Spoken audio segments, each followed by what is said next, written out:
Salam alaikum. Salut à toutes et à tous. Voici une analyse pour le deuxième chapitre du dernier jour d'un condamné. J'espère qu'elle vous sera utile. C'était par une belle matinée d'août. Il y avait 3 jours que mon procès était entamé. Le narrateur ici va se rappeler du jour de son procès. Il emploie toujours l'imparfait, regardez bien. C'était par une belle matinée d'août. Il y avait 3 jours que mon procès était entamé.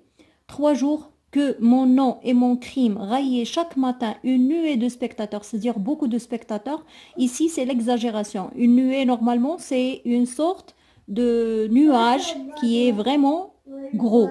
Donc ici, une nuée de spectateurs, c'est une métaphore et à la fois une exagération ou bien on dit aussi hyperbole, qui venait s'abattre, donc ces spectateurs-là venaient s'abattre sur les bancs de la salle d'audience comme des corbeaux. On a ici la comparaison, comme des corbeaux autour d'un cadavre.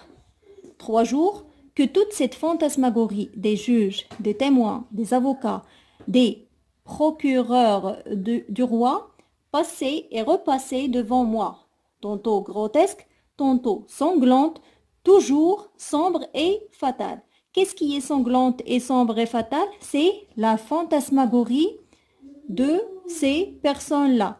Donc, c'est les 2 premières nuits d'inquiétude et de terreur, je n'en avais pu dormir. Donc, les 2 premières nuits, il n'avait pas pu dormir parce que il était inquiet et il sentait la terreur et la peur, bien sûr. Je n'en avais pu dormir. La 3e, j'en avais dormi d'ennui et de fatigue. C'est-à-dire, il n'a pas pu supporter et il s'est endormi. À minuit, j'avais laissé les jurés délibérants. On m'avait ramené sur la paille de mon cachot. Et j'étais tombée sur le champ dans un sommeil profond, dans un sommeil doux. Et j'étais tombée sur le champ dans un sommeil profond, dans un sommeil d'oubli. C'était les premières heures de repos depuis bien des jours.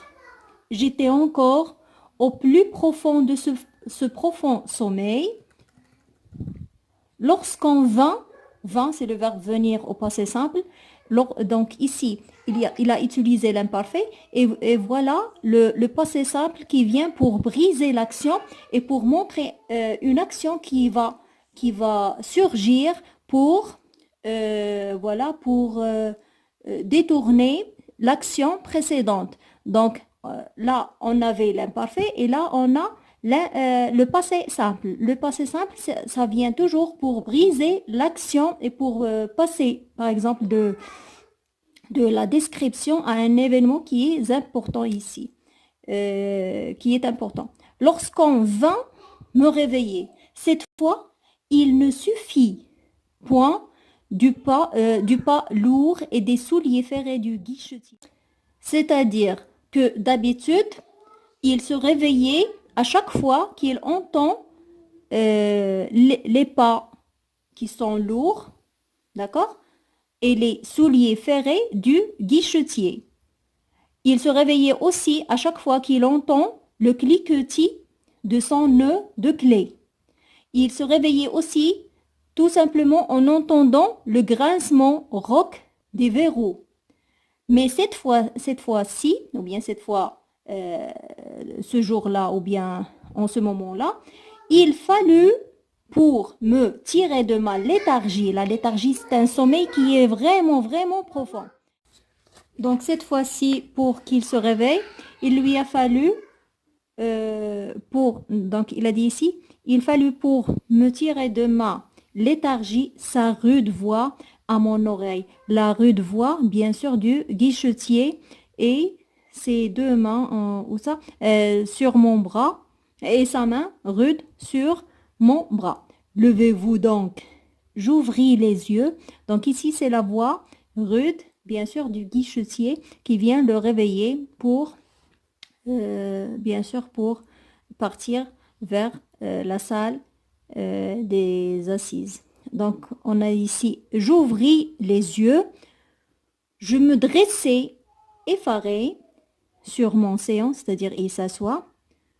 En ce moment, par l'étroite et haute fenêtre de ma cellule, je vis au plafond du corridor voisin, seul ciel qu'il me fut donné d'entrevoir.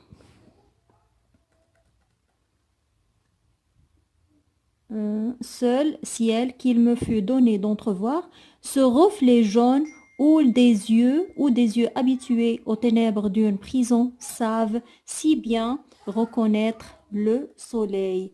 J'aime le soleil. Si vous voyez bien ici, donc on a dit il se rappelle du jour de son procès et il a noté ou bien il a utilisé un champ lexical qui se rapporte à la lumière, au soleil, c'est-à-dire au beau temps.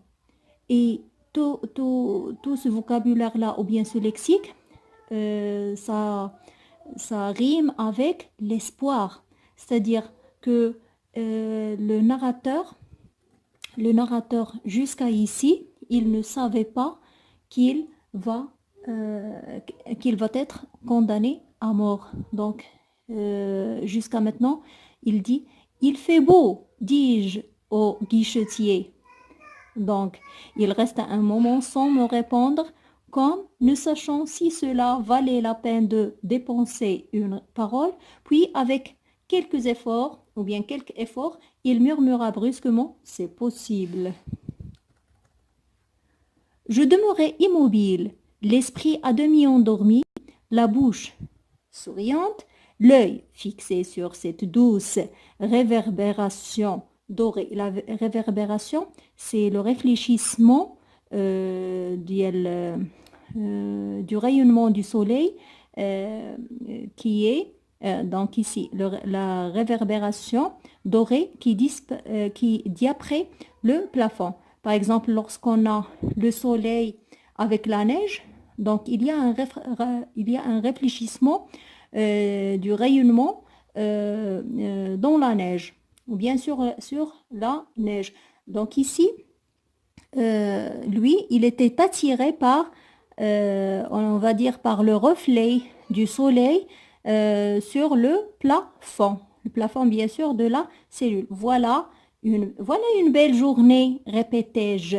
Donc ici, quelqu'un qui parle du beau temps, du soleil, c'est quelqu'un qui a de l'espoir, qui éloigne complètement l'idée qu'il va être condamné à mort.